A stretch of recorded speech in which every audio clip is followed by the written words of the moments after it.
So we have Alyssa Chriqui here today. She's is it 7-time Samba world champion? Um, yeah, and then I've got one samba, and then Salsa. I've got seven samba and one salsa. So you've been competing now on the world stage for like I think the first year that we were there together. I remember I think it was like 2013. Was that one of the years that you competed? I'm sure. I think you made finals for salsa solos at the World Latin Dance Cup. I think it That's was, the yeah, it was like 5 years ago. Yeah. Yeah, that's the first year I remember. Was that your first year? So no, okay. What happened was is I went, I, okay. Do you want me to quickly tell you a bit of my dance background and then go Yeah, into sure. it? I'm sure everyone else will concur. That's what they're here for. It's not for Okay. me. Okay. So when I was 5, I started ballet. I went to a dance studio in Rose Bay called the Ballet Class. I danced Mhm. ballet for 16 years. I did well, I think one of the most like important like dance styles that I ever studied that really helps me with my salsa is flamenco.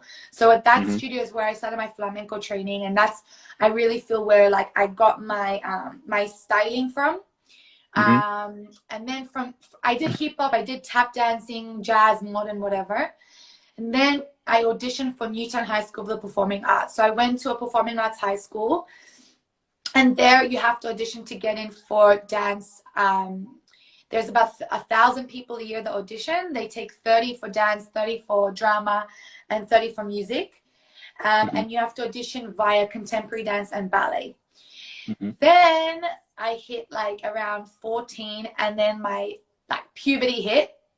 And then it was like, okay, your hips have grown, you got a good like bunda, culo. And it was like, that's not ballet and contemporary is out. Like, say goodbye. So that's actually that's kind of what drew me to go towards salsa, because like the woman's body that's more like voluptuous, like celebrates that type of body shape. Mhm. So I went and tried that. I started dancing with a guy called Oren. Do you know Oren? Yeah, he used to dance with Pascal, right? Yeah, Oren Shoshan. So I learned of Pascal and Oren at like it was a Jewish, like, it was called the Hako Club in Bondi Beach. So Mhm. I went there. They did like a class for like old people, like grandparents, and I joined in. So I was there with my sister. We were like in gym wear with all these grandparents. I was dancing with all these old guys. It was so cute. I was 15. And then he was like, listen, I have a school called Salsa Vibes in the city. You should come. So I went there. I started dancing a little bit. I met a girl called Patricia. You know Patricia? Maybe not. I haven't been on the scene for very long. People think that I have been, but I've only been Oh, dancing okay. for I like feel like seven, you eight do. years.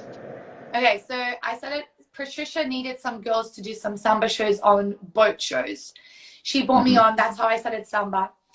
And Mhm. then I met Luda, and Luda Mhm. introduced me to Oliver. Mhm. And I moved over to Latin Motion when I was Mhm. about 16 years old. And then Oliver took me under his wing, and Luda as well. And they choreographed me and my first dance partner called James Drabitsky, who, by the way, was my first ever boyfriend. We Mhm. never kissed. We never kissed, but we were boyfriend and girlfriend. Is that We a would you be never dancing what? a You lot. never kissed? No, I was called frigid. I was too scared to kiss a boy.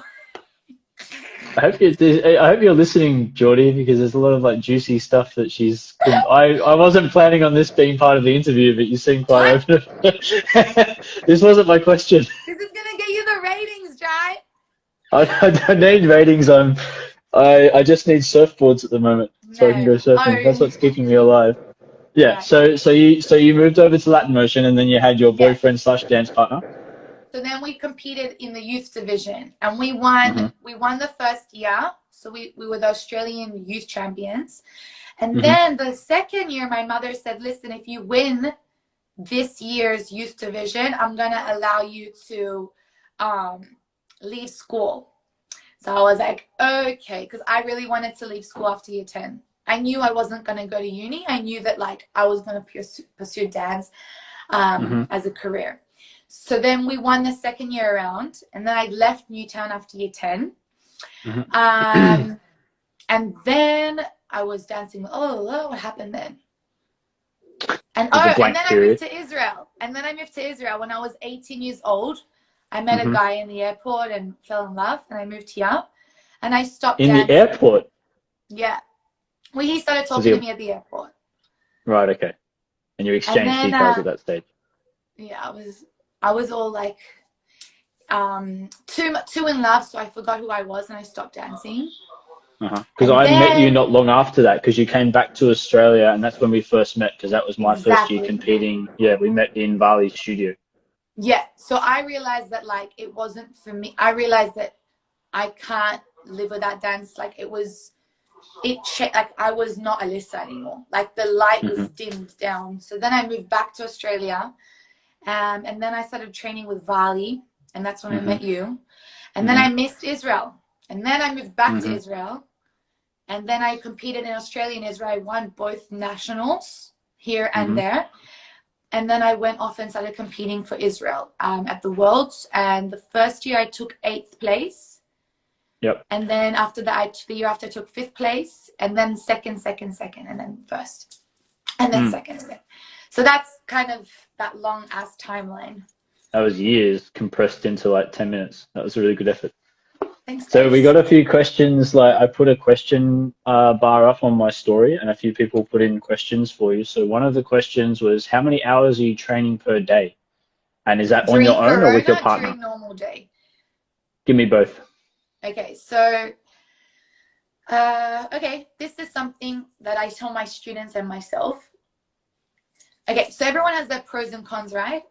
Hmm. So I'm being aware of your pros and cons is super important within my training. So I know that when it comes to money time, like a month or 2 months before comp, that's when my motivation and my fire comes like in my belly, and that's when I Hmm. start to diet, take care of my body, and train like a crazy person, which is really Hmm. not the right way to do it.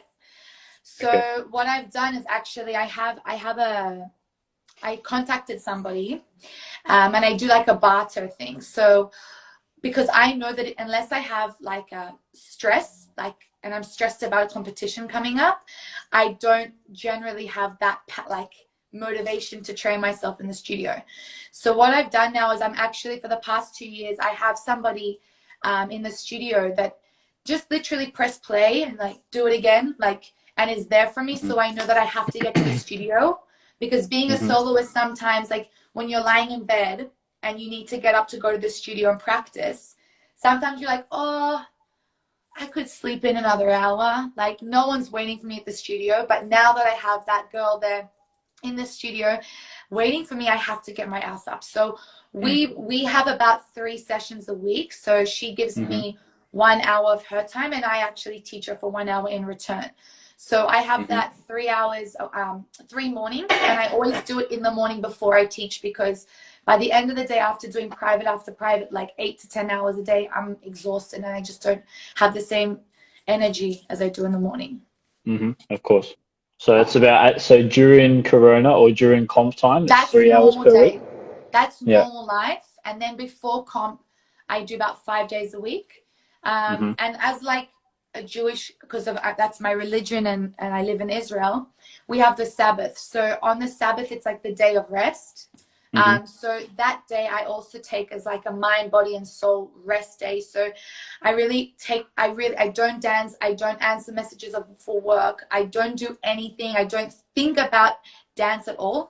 And I think it's really important to rest your body 1 day a week, not because Hmm. of religion, just because I think it's just healthy. Well-being. I think it's great to take 1 day off, like to clear your mind, to let your body like heal, so that you have that power for the week after. And the Sabbath, is that that's the anti-technology period of time while the sun Yeah. is up, and then when the sun goes down, you can have technology again. Is that right? So Friday night when the sun goes down until Hmm. Saturday the next day sun goes down. So it's like a 24 hours. 24 hours. Okay, cool. So it's really nice. It's also like a day that I put aside, like especially during competition seasons and things like that. It's the day that, I give time to be with my boyfriend, to be with my family, my friends. I think it's really important to have that type of balance in life. Mm. Mhm.